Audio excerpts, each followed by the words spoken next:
and retail growth factors for future for India. I just want to set context by quoting few things. India last year in the top 7 cities in 2022 for office saw absorption of about 50 million square feet. This is highest in the last 10 years compared to 2019, I mean the second highest over there. We are at par to deliver the same number for this year as H1 2023 has seen 25 million square feet of leasing. What's also interesting is institutionally held assets have seen high level of operational occupancy as well as rental growth in the last 18 months. Another milestone which India crossed this year is, which is again commendable, that 50% of office footprint is become green, which means developers are fast adapting to the sustainability needs and requirements of the corporate sector. From a retail perspective, footfalls are back and how, consumption levels are back and how, and the numbers are also demonstrating the same thing post-COVID. It's no longer a vengeance buy or a impulse buy which is doing, the numbers are sustaining, in fact, much better than pre-COVID levels also. Also, the challenge is, while the supply in the top 7 cities has crossed 120 million square feet in retail, the per capita retail space is still low in India. So keeping that in context, I'll come to you, Asheesh, first. You've got 2 successful REITs already under your belt.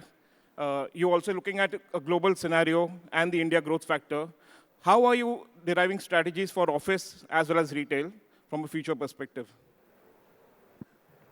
So I think a couple of things that are happening on the office front post-COVID. One, I think clearly flexibility is here to stay. You aren't seeing 100% people back to work, and I don't think that trend will continue. Having said that, all of the office occupiers or the large office occupiers have hired almost 2 times the number of employees that they had prior to COVID. So business continues to boom. And every time the US is sort of slowed down, at least with a lag, you've seen business come back to India in a really big way. So I think the fundamentals of cost, of the number of skilled labor that we have, the fact that we can provide this 2 large companies in the US, I think just provides a competitive advantage that you can't get out of. So you might have a slight slowdown in terms of the US sort of slowing down. But I think over the next 12, 18 months, you will definitely see demand rebound in a pretty big way. I think a couple of trends, like I said, so flexibility is here to stay. The other thing that we're seeing on the ground is consolidation for very high quality space. So people are being very picky about who you do business with and the kind of space that is required. So you want offices. We had a very large financial services tenant who actually moved into one of our Hyderabad campuses. And the global CEO was down and he said this office is at par with their New York office. So that's the kind of spend that people are now doing in their offices just to get employees back and with a feel of pride in terms of working. So I think that's what's happening on the demand side. I think on the supply side, I was just reading a JP Morgan report. Global captives, there are about 1,500 odd captives in the country. Their estimate is that grows by 50% in the next 7 years, right? Now, if you translate that into high quality square footage, I don't think that square footage exists. So I think the commercial office is here to stay. I do think there is a premium to high quality amenitized space that people are demanding today, right? On the retail side, you said it, I think footfalls are back and how. We continue to be very, very highly occupied in Nexus. I guess the same's with Phoenix. We're seeing very high same-store sales growth, very high overall sales growth. And we're more importantly, we're seeing large tenants, international tenants and domestic tenants wanting to expand with very limited quality space that's available, right? Our estimate, there is about 100 grade A malls out there. That's just not enough for a country like India. Great. Great to know that office is here to stay, and we also truly believe in that aspect. Vinod, coming to you. Last 18 months, I would say, or rather post-COVID, a couple of things are happening in the marketplace. Like Asheesh mentioned, the third-party service providers, third-party IT companies have actually doubled headcount. But coincidentally, they're also surrendering some spaces. Now, that's one side of the trend. The other trend which we are noticing is the GCC story. 18 months, we've seen at least 30,000 jobs, fresh jobs into India by the top 3 investment banks of US. How are you seeing this play around from an office perspective, and what is your view on the long-term sustainability from the third service, IT service companies provider? Try this one. Thank you for having us all on the panel. Okay, so just to take off from where Ashish left, let's just fast forward India and look at it from a 5-year spectrum. Okay? While we are seeing a whole lot of disruption in the US on commercial real estate, and that is going to take its own time to return and come back, but that's making a lot of noise across the world. India is a very different animal when it comes to the type of work that India is being able to provide. If I told you China manufacturing will shut down, you'll tell me this guy doesn't know what he's talking about.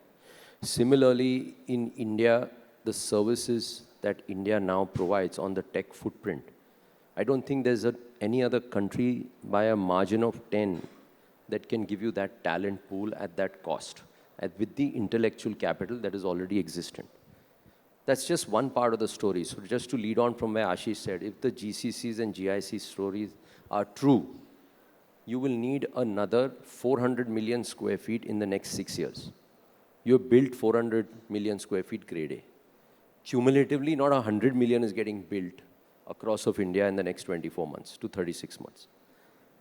So there is a massive runway of opportunity to actually build grade A quality commercial real estate and run it like an asset manager and not sell it off as strata title and don't think about sustainability and ESG and all of those protocols, because the customers are extremely sensitive to quality. They want to attract talent for the long term. They will pay you the rent you want as long as you're in the right spectrum. And the entire tailwind to all of this is going to be the quadrants which provide you infrastructure. So if you're in the right quadrant where infrastructure is seriously coming out in the cities that build the infrastructure, you will get a lion's share of demand. Having said that, we are not even discussing in this whole conversation about the domestic demand that India is going to see for office space. Globally, I mean, if you take China, for example, you might argue 700 million square feet is built between Beijing, Shanghai, and a few other destinations.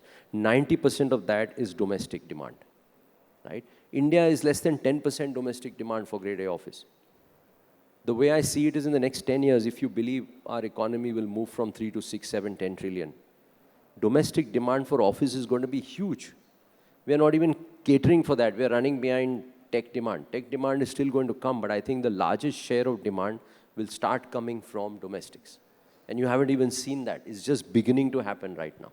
This year, you will see a significant play by domestics in office space. It has started with BFSI.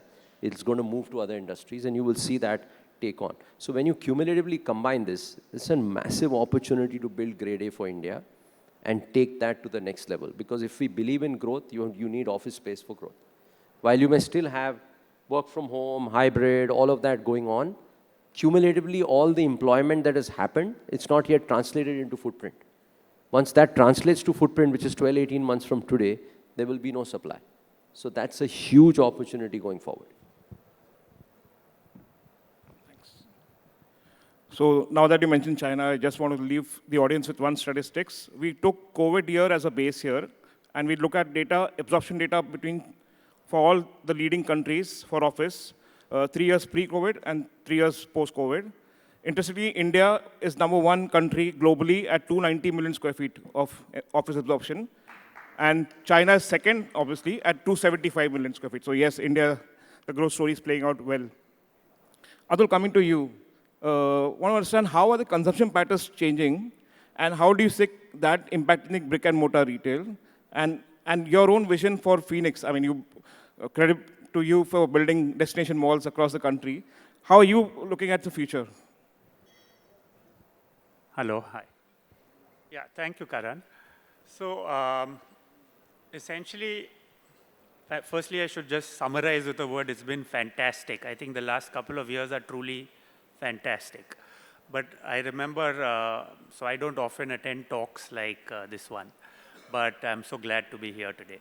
2-3 years back when COVID had just begun, I was forced onto several panel type discussions about what's going to happen, how do we manage our relationship with the retailers, and so on and so forth.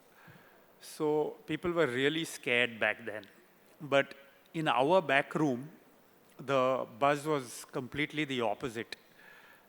I was urging the team that just go crazy, just start tripling down, doubling down, expanding all our existing malls, building new malls, building offices, because I was extremely sure that 3-4 years post-COVID, we are going to enter into a golden patch because there would be no new supply and a lot of pent-up demand.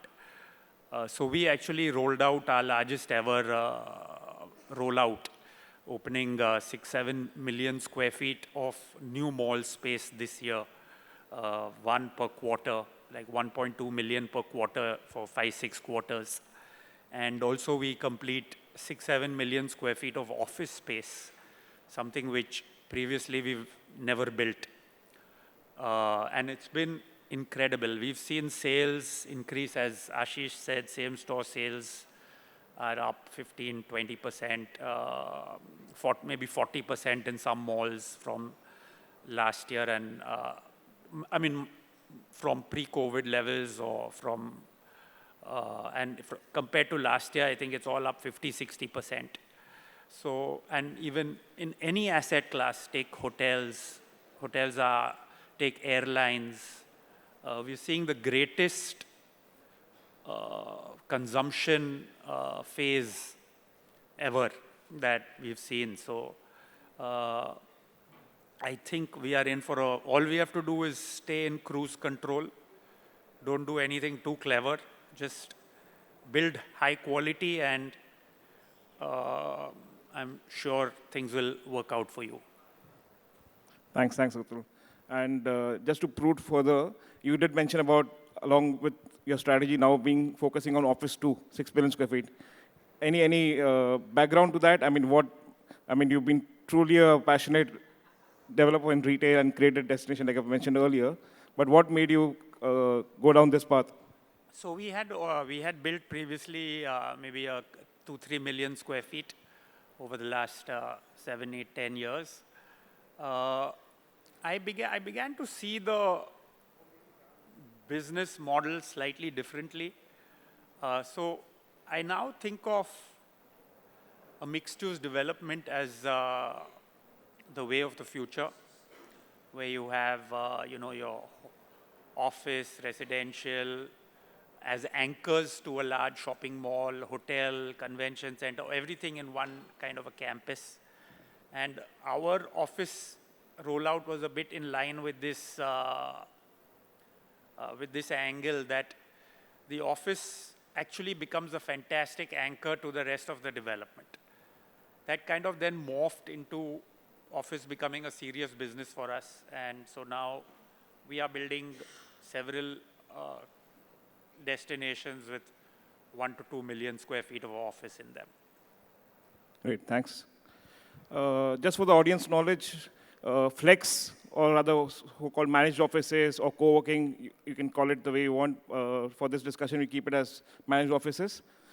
In 2015, we saw the advent of WeWork into India. 2017, the overall absorption, if it roughly would be about, in a year, 35 million square feet. Flex was only about 3%. To fast forward to 2022, where we saw 50 million square feet of absorption across the top 7 cities, Flex contributed 20% of that. So stupendous growth. We believe it's truly a game changer, and it's value creation for developers and occupiers. So Ayush, coming to you, you're at the forefront of things and very different strategies. How are you approaching Flex and as a service to occupiers, and what's the pitch to landlords, and where do you see this shaping up? Thanks, Karan, for having me. So like you said, the game changer is right. The managed work spaces is the answer to the disruption of hybrid working. And we have aligned ourselves as not as a real estate provider, but as a solution provider. So today, as far as our occupiers go, there are two problems that they face in today's day and age. One is the economic volatility. They just came out of COVID, and then the Russia-Ukraine war happened, and not to mention the war for talent. So they do not have the visibility to get into a long-term commitment which a traditional real estate conventional leasing requires, or long real estate cycle deals. So they are not aligned, and which is the reason why this boom, which you mentioned, from 3% to 20%. And especially after COVID, it was a boon in disguise for the flex industry, because people said, okay, we'll take a call later, abhi 2 saal to isme le lo. So that was the kind of, so what we do, how we solve this problem is by bringing the agility, flexibility, and transparency to the real estate cycle of the occupier. And we do this with technology. So right from identifying the property, which has, like everybody said, it has to be a grade A, high quality property, which is relevant, because you might have so much of square footage being built, but the relevant quality is not being built yet. So we focus on that. The entire design and build system, which normally takes any time between 90 to 180 days, we've compressed because of technology to maybe 30 to 40 days. Like, for example, giving layouts on the fly, creating ESG models, where the BOQ tells us that this is the number in terms of the carbon footprint in a matter of minutes. So we can create very immersive 3D models for any person sitting anywhere across the world to take a call. So these are the reasons why the technology bit helps in solving the conundrum of the traditional real estate issues that we have, Karan. Thanks. Can I be a devil's advocate, Ayush? And you mentioned in between that, "Acha, 2 saal tak chala lo." We've also seen the trend that third-party IT companies, right, have doubled the headcount but reduced footprint. But we are seeing return-to-work ratio in that segment being very low. Given people the way it is and the way things are moving slowly, I think in the next 2-3 years, people are trying to figure out a long-term solution for the whole hybrid approach. Do you think this whole flex is a momentary play, stopgap thing, or it's here to stay? And I would like to know why. No, I've read, like you just now said, I've also read some crazy statistics, where the offtake for the new space is anywhere between 30 to 80% in cities across the world. And if that is true, then it is a clear testament that it is here to stay. And they see the wisdom in the model, because this is a disruption. One, they do not have to put in the capex. They do not get married to the real estate on a long-term basis. So this is something what we call liquid real estate, where they can ramp up if they are growing, and if unfortunately they were not to grow and they were wanting to downsize, they even have that flexibility. A traditional workspace will not allow you that. So, and then it's only if you have a vision of maybe 10 years or so that maybe it will make sense for an occupier to take a call over there. But again, the previous panels when we were listening, the infrastructure is shifting everywhere, and people, the geographies the city centers are shifting. So people do not want to take a long-term call on any single asset. They want to be agile and take a call as and when. So this, we are pretty sure, is the flexibility is unparalleled. And I'd like to hear, your comment. You hold a large portfolio and also under construction, a pretty big supply you're building up. Your view, how you approach, be candid, please, from a managed office player What's your view? And please share with the audience how, as a developer, you're looking at this segment. Is it disruptive? Is it replacing a developer space? Is it competing? Is it collaborating? Would like to know your thoughts. I think as long as they continue to lease space, they are your customer, right? What is important is to ensure that their business becomes sustainable, because for you, your oxygen is rent. If the rent stops, your oxygen stops, right? I'm not participating in that business or any other business. So it's very important to understand the model, and there is no straitjacket answer. There is developers 10 years ago, like us, used to build incubation spaces, which were a sunk cost to attract a tenant who was not ready to wait for the building to get completed, right? Now that whole cost burden has shifted, because all we tell them is, please go to provider A, B, C, enterprise solutions, co-working solution, call it what you want, 12 months, 18 months, 24 months, and they give them far better flexibility, right? Having said that, what also becomes important is they are becoming the magnet which is getting employees back to office, because clients are testing waters on getting people to come back and sit in office.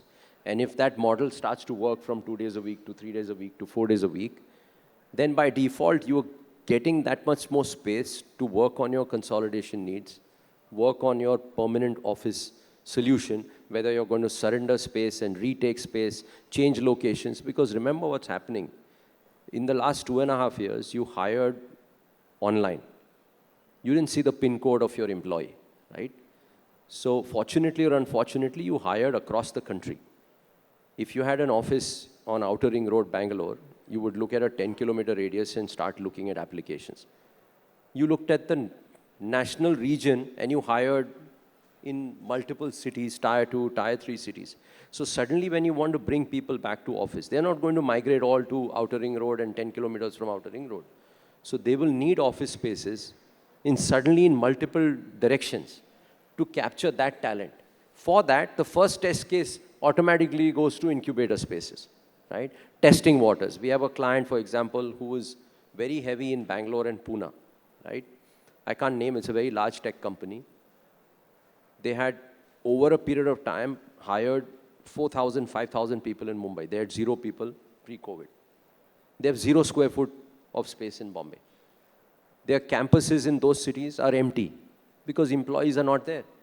So they are taking spaces now in Mumbai, partly through enterprise, partly through permanent space, because they've hired and those employees want to come back to office, right? And that dynamic is just changing the landscape. So what's really relevant is they are always going to be needed. You can argue about volume, quantity of space, how much is your need for speculation. In the previous panel, somebody spoke of greed. Greed and ambition needs to be aligned, right? So if your ambition is aligned to cash flow, the business is sustainable. If it's not aligned to cash flow, it's not sustainable. So that's really where it is. But it's a huge support to developers like us who are building volumes of space. Because, also I'll take another minute so that you understand that landscape. Suddenly in every city, FSI has gone up, right? Cost of building has gone up. Capital is scarce. You will still take an incubator in a grade B building. You won't take a permanent space in grade B. The permanent space is going to take you longer to build because you are now building 1 million, 2 million, 3 million square feet assets. You're not building a 500,000 building anymore. That's going to take you 36, 48 months to build. So in that gap, for the continuity, these spaces become relevant. And as the marketplace grows, these spaces will continue to be relevant. The scale you have to be careful about. That's about it. But otherwise, it's a sustainable business. Thanks for being candid about this. Coming to the green aspect, I think for the audience, your knowledge, real estate contributes 45% of carbon emissions as a sector. And thankfully, 50% of footprint, like I mentioned earlier, is become green in the office sector. And I'm assuming all new build will already have green angle to it. Atul, coming to you, how are you looking at the retail developments from a green perspective? No, so I think going green has become ESG has become a fundamental premise to any business. Your occupier demands it. Your customers very happy about it. So it's a fundamental premise. I think What we have done, of course, we are collaborating with solar park providers. So all our buildings will be now either gold, platinum, gold or LEEDs gold or LEEDs platinum at very least, including our shopping center. Some of the facets of this for a shopping center extremely challenging. It's easier in an office, but we are still very committed to this angle. But more importantly, solar power becomes very fundamental, I think. And we have in some states, like in Bangalore in particular, where there's not so much of that wheeling cost, etc., we are able to really bring the cost down for our occupiers by investing with solar providers. This has been a huge positive. In some states where there's this bigger problem with I think it's called wheeling charges when you transfer something, when you give it to the grid and the grid gives it to you, some states charge a lot, some states charge a little. So in those states, we are also, in those states that charge a lot for this service, we're trying to do solar on the rooftop. Especially in a shopping center, you get a large footplate to do solar. The other very important is rainwater harvesting. As some of you may know, that's something that my mother spends all her time doing. In fact, she's in Rajasthan today. So we also do rainwater harvesting structures within our large campuses. But yeah, so I am personally not an expert on this topic, but at very least I would say you must achieve LEEDs Gold certification. And at very least, you must explore and have at least 50% of your power coming through solar. That would be my basic recommendation. Thank you. Asheesh, coming to you, and if I may, if not too confidential, from Blackstone perspective from India, over the next 5-7 years, how are you thinking of allocation of funds towards office, retail, or any other asset classes in the future? I would say, if I sort of step back, about 70% of our business has been commercial office. And really the fundamentals of our belief in India are really based on two principles: the service sector growth and the domestic consumption. So that's the two principles we sort of play on. The office side really supports our belief on service sector growth, and I think it'll continue to play a massive part, as India goes forward. On the consumption side, we've done retail. Our whole foray into logistics, is again something that we massively believe on. I think new sectors that we are sort of looking at. I think data centers. Data centers is, I think, something that has massive potential. The only thing I would say is, when you look at India, I think on a per capita basis, everything shows massive potential.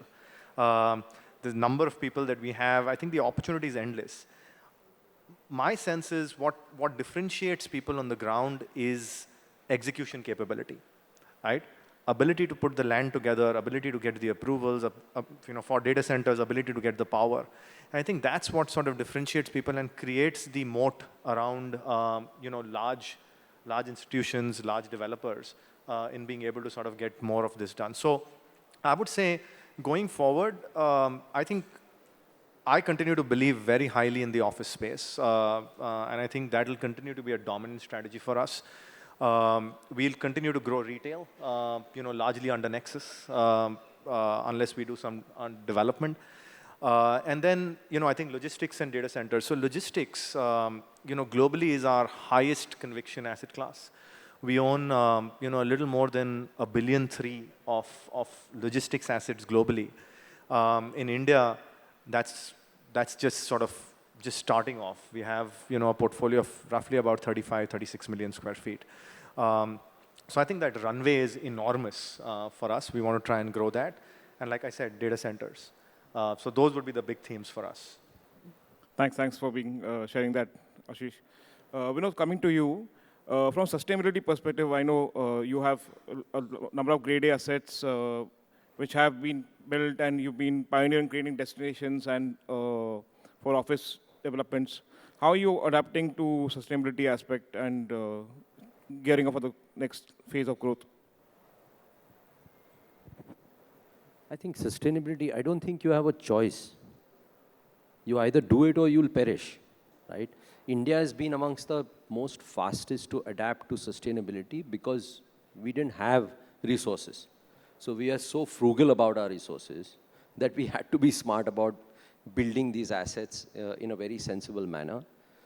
What is important to understand is, cumulatively, what does sustainability entail?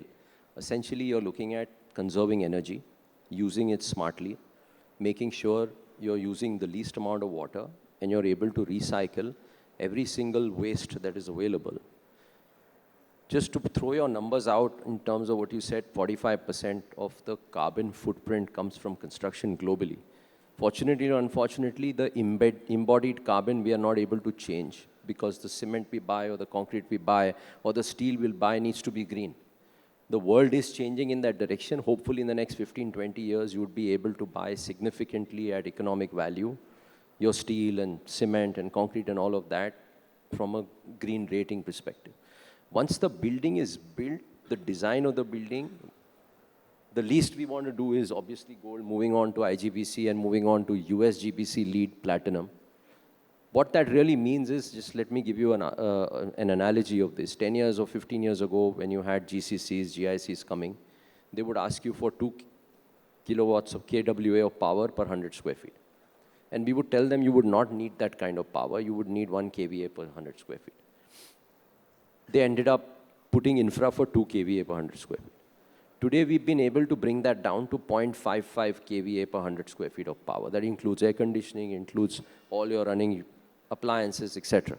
So we have brought it down to 1/4 of the footprint, right? So any of our assets that you build, 1 million square feet when you build, the connected load now we just do is 8 megawatts, and the actual use is really between 4 and 5 megawatts, right? And 50% of that is now renewable energy because we are buying green energy and deploying that into all of our assets.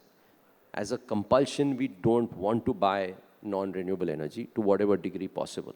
And of course, MERC has to change the norms because if you allow captive, they're going to lose out on whatever you were paying as a subsidy to feed everything else. But soon that will change. Having said that, when you're designing for these buildings, even today, all the commercial building assets we build are one layer of filtration away from drinking water. So if you ask us to change our buildings to continue to convert grey water to drinking water, we can do it.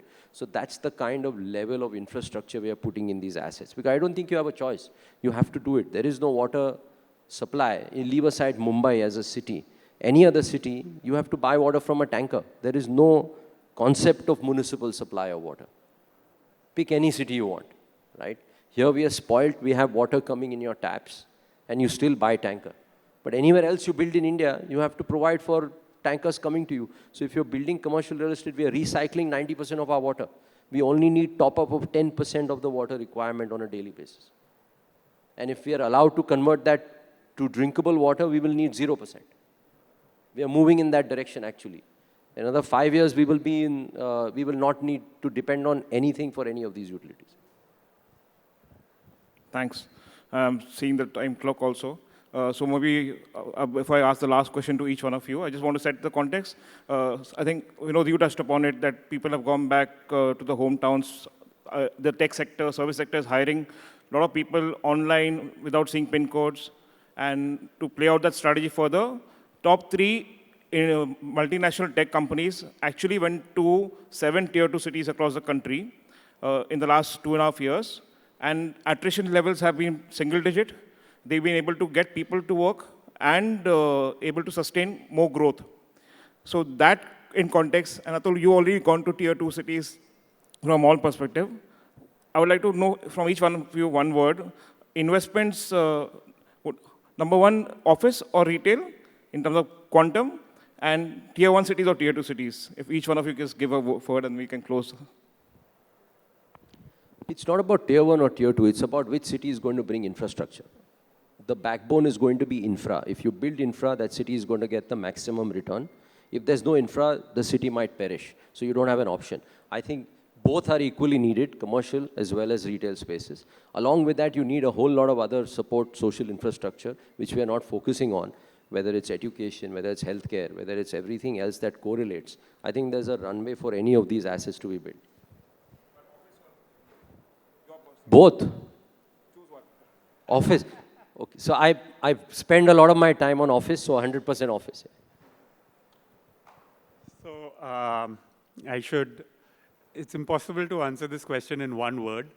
What I realized 2-3 years ago, I should invest in my friends and colleagues, for example, on this dais itself. So we bought Mindspace REIT, Chalet Hotels, Shoppers Stop. I can say that we made 800% return in Shoppers Stop, 300-400% return in Chalet Hotels.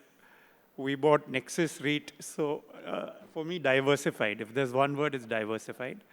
We are building some logistics parks now, which I don't understand as a business. So I think the bet is in India. So maybe the one word for me is diversified, and actually the bigger bet is India or Bharat.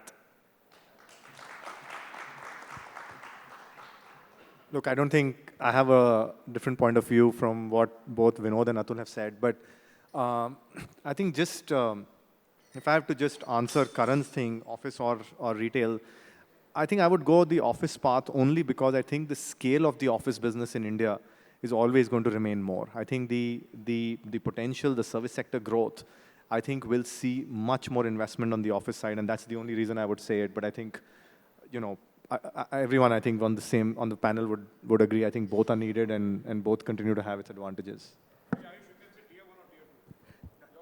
So we are focusing only on the gateway cities of India. We would love to purchase property there, which is only office, because that's what we know best. वो grid वाले बात पे बस on a lighter note, मैं अपने लाश लिए फिर रहा हूँ कांधों पर. यहाँ जमीन की कीमत बहुत ज़्यादा है.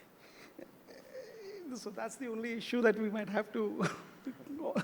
On this tier 1, tier 2 city topic, at least for retail, for office, I think it's clearly everyone will realize or recognize you. Be careful if you're building in tier 2, definitely tier 1 for office, no debate. When it comes to retail, I think we've built in small cities and big cities like Bareilly, and I don't know, that's the probably smallest city I built there because my grandmother was from Bareilly, so I was very keen to build a shopping mall in Bareilly. But I think cities like Ahmedabad, Indore, I don't know whether you call them tier 1 or tier 2. I call them tier 1. They're the top 10 or 12 cities of India. I think these cities are humongous. Probably the top 10 and next 10 cities of India are fantastic for retail malls.